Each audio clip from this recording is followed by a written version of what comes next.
Hey, this is Justin. It is a walk and talk brainstorm for Saturday, July 19th. We'll call it July 20th. We'll call it. This is getting ideas that are rattling around inside the head and putting them inside to a place where they could potentially be useful on the back end. I'm going to go off camera for most of this because I'm out walking the puppy, but just wanted to do a quick hello over video. So hope you have an amazing start to your Saturday or whatever day you're seeing this. All right, here we go. Okay, so I want to talk about getting away from computer time. So I do, or did this morning, I do a top 20 list. It was like, here's a goal that I'm actually trying to achieve, talking about living effectively to 100. And that's being healthy throughout the whole time. And then that's putting in some more weightlifting, that's putting in some more jujitsu, that's putting in some cleaner eating, better sleep hygiene, and all that fun stuff.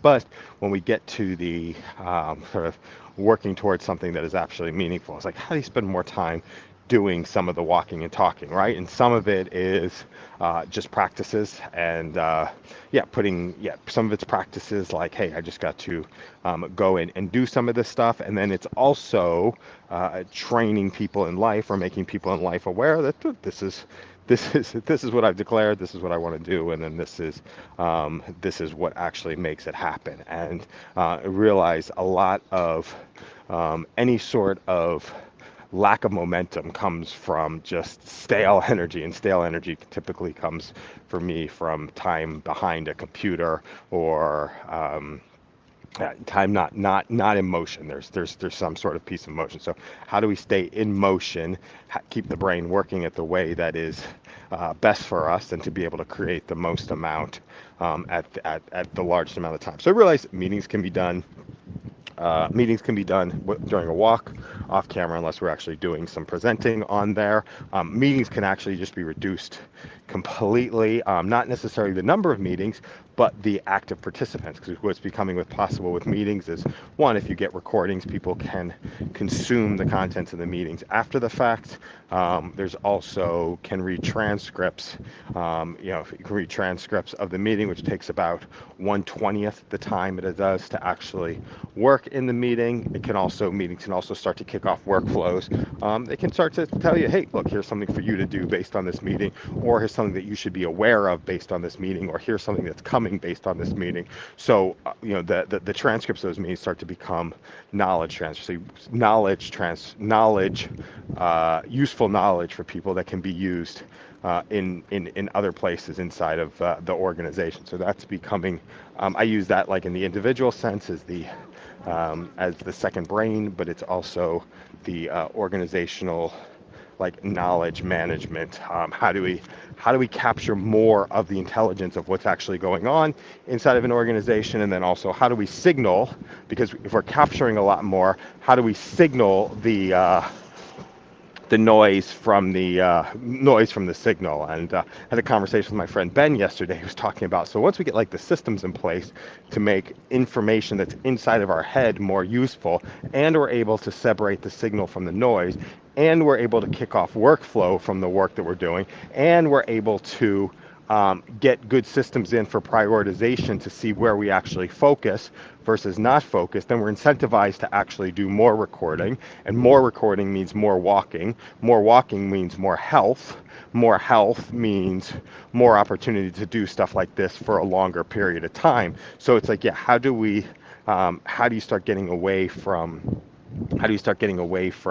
like that stale energy of like sitting down behind a desk, sitting down behind a computer? And maybe that's not stale energy for some people, and I think that's fine. Like for writers, that might be the happy place, or the place to be able to work. But just for me, it's a little bit of stale energy. So that's number one. And then number two, like, how do we have clear thinking, so we're starting to create stuff that is inspiring and moving us forward? So this gets me going in the morning, in a future time. The things where I feel cleanest in thinking and cleanest is in creation is walking and talking is number one. That's when we have a device. I feel better when off camera, because there's nothing, I don't mind necessarily being on camera, but there's no like concerns about like, oh, did I get somebody else into the shot, or how does it actually look, or any of those different things. So just straight audio.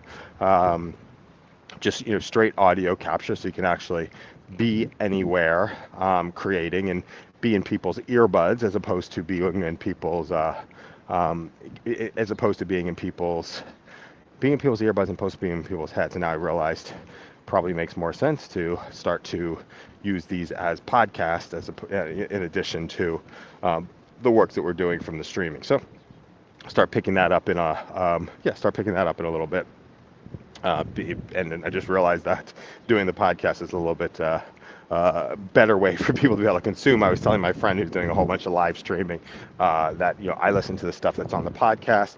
I do catch some of the clips as we're flowing through on the as I'm flowing through on some of the videos, but it's not as easy to like consume holistically without format. And there's amazing tools also to be able to summarize the information that starts to come out of the podcast and feeding that into our holistic knowledge system. So that's also an interesting way to be able to create.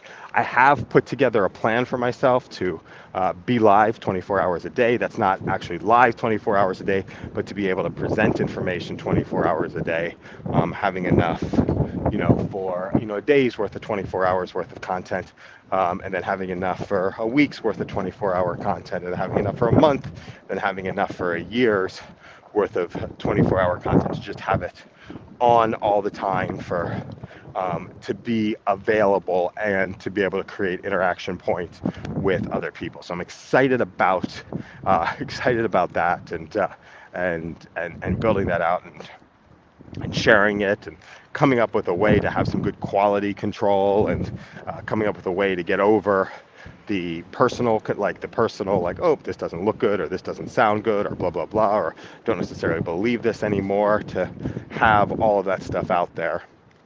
Yeah, have all that stuff out there and to start to create some connectivity there. So I'm excited about that.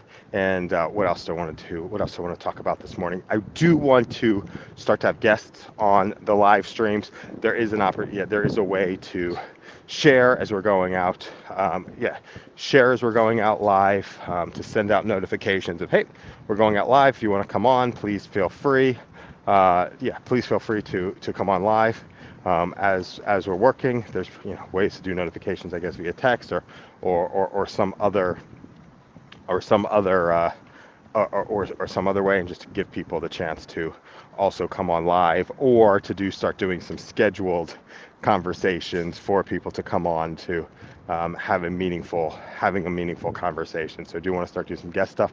Also want to start doing some pop-ups, literally setting up a table and being on the street and doing some recording and talking to people. The challenge with the is that it is a little bit of sitting. I guess there can be some of the I guess you can do a little bit of a tent thing where it doesn't necessarily have to be a seated, or I don't know, it's also carrying a table around, table and chairs around as they're starting to record. So I just coming up with creative ways to be able to connect with people, creative ways to be able to connect, and creative ways to be able to do interviews for the purposes of getting information out that we want to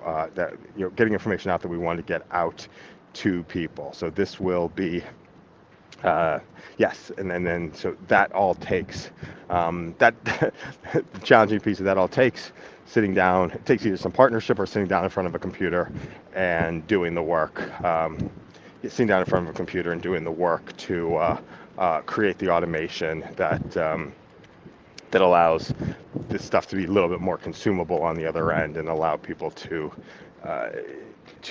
come up with some of their different access points. And this is exactly why I do audio instead of video, because my dog's pooping right now, and my only choice when I'm doing the video is to either turn the camera off or turn the camera away, and or to capture it. And I typically, when I turn around and look at him, I can capture it. So what else do I want to say about that? I think that's that pause here for right now. This video will be Yep, when this video is over, we'll grab the transcript of this video, and then we'll start to work on creating workflows from these transcripts that are, set up boards, set up tickets. I did a LinkedIn post about 4 months ago that I just remembered of, like, how do we start to work on micro projects with friends, like, yep, how do we start? Yeah, small projects with friends or with people inside of their gap time to get stuff done that we want to get done. And that just requires creative connection. It requires a little bit of inspiration.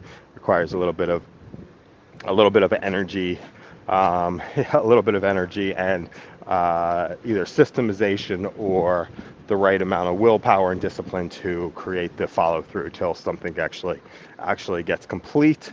And then there's also the unlock of, like, oh, this person's actually working on this thing already, and this person's already done this thing already. So how does that start to connect? So I think I will put an end to this piece of the conversation. I think so. Let me see. Yeah, I think I might put an end to this piece of the conversation and this live. And thanks everybody who's joining live, or thanks to everybody who's watching after the fact. Have an amazing Saturday, or whatever day it is that you are listening or consuming this. Have an amazing one. Speak soon.